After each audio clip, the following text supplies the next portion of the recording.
इस्लाम की तारीख में कुछ ऐसे वाकयात हैं जिन्हें सुनकर दिल भर आता है, आंखें नम हो जाती हैं और इंसान सोचने पर मजबूर हो जाता है कि हक़ और बातिल की जंग हमेशा से चली आ रही है।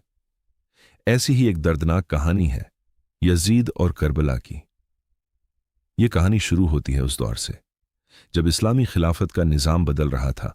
हज़रत मुआविया रज़ियल्लाहु अन्हु के इंतकाल के बाद उनके बेटे यजीद को हुकूमत सौंपी गई, लेकिन बहुत से लोगों ने इस फैसले को कबूल नहीं किया क्योंकि वे चाहते थे कि हक़ और इंसाफ के साथ फैसला हो।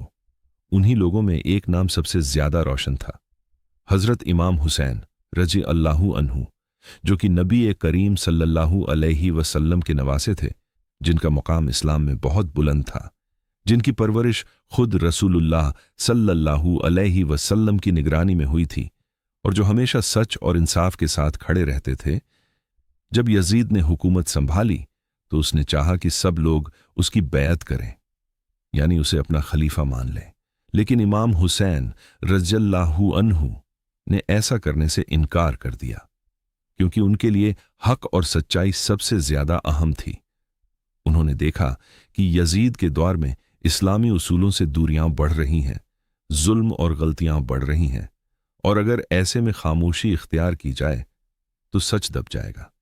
इमाम हुसैन रज़ियल्लाहु अन्हु ने मदीना से मक्का का रुख किया ताकि खून खराबा न हो, लेकिन कूफा से उन्हें हजारों खत आए जिनमें लोगों ने लिखा कि आप हमारे पास आए, हम आपका साथ देंगे, हम आपको अपना लीडर मानेंगे।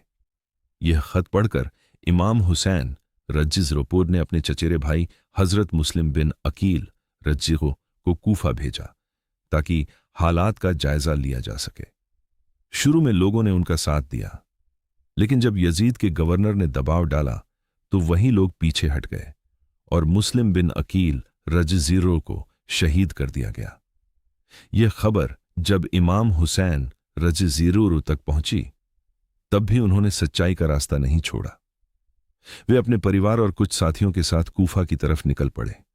रास्ते में उन्हें कई लोगों ने रोका, समझाया कि हालात ठीक नहीं हैं, लेकिन उन्होंने कहा, मैं जुल्म के खिलाफ खड़ा हूं और मैं पीछे नहीं हटूंगा।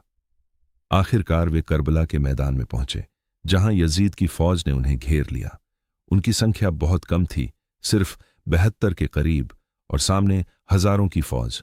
फिर भी उन्होंने सब्र और हिम्मत का दामन नहीं छोड़ा। करबला की धरती पर एक ऐसा मंजर देखने को मिला जिसे इतिहास कभी नहीं भूल सकता। पानी तक बंद कर दिया गया, छोटे छोटे बच्चे प्यास से तड़पने लगे, लेकिन फिर भी उन्होंने यजीद की बैत नहीं की। इमाम हुसैन रज़ियल्लाहु अन्हु ने आखिरी वक्त तक समझाने की कोशिश की, लेकिन बात नहीं बनी। फिर वह दिन आया, 10 मुहर्रम का दिन, जिसे आशूरा कहा जाता है। एक एक करके उनके साथी शहीद होते गए, उनके भाई, उनके दोस्त, यहां तक कि उनके जवान बेटे और छोटे बच्चे भी, लेकिन हर कोई सब्र और ईमान के साथ खड़ा रहा। आखिरकार इमाम हुसैन रज़िज़र भी मैदान में आए। उन्होंने बहादुरी से मुकाबला किया, लेकिन आखिरकार वे भी शहीद कर दिए गए। यह सिर्फ एक शख्स की शहादत नहीं थी, यह हक़ की खातिर दी गई सबसे बड़ी कुर्बानियों में से एक थी। करबला की यह कहानी हमें यह सिखाती है कि सच्चाई के रास्ते पर चलना आसान नहीं होता, लेकिन जो लोग हक़ के लिए खड़े होते हैं उनका नाम हमेशा जिंदा रहता है। यजीद के पास ताकत थी, फौज थी, हुकूमत थी, लेकिन इतिहास ने यह दिखा दिया कि असली जीत किसकी हुई। आज भी जब करबला का नाम लिया जाता है तो इमाम हुसैन रज़ियल्लाहु अन्हु का नाम इज्जत और मोहब्बत से लिया जाता है और उनकी कुर्बानी को याद किया जाता है।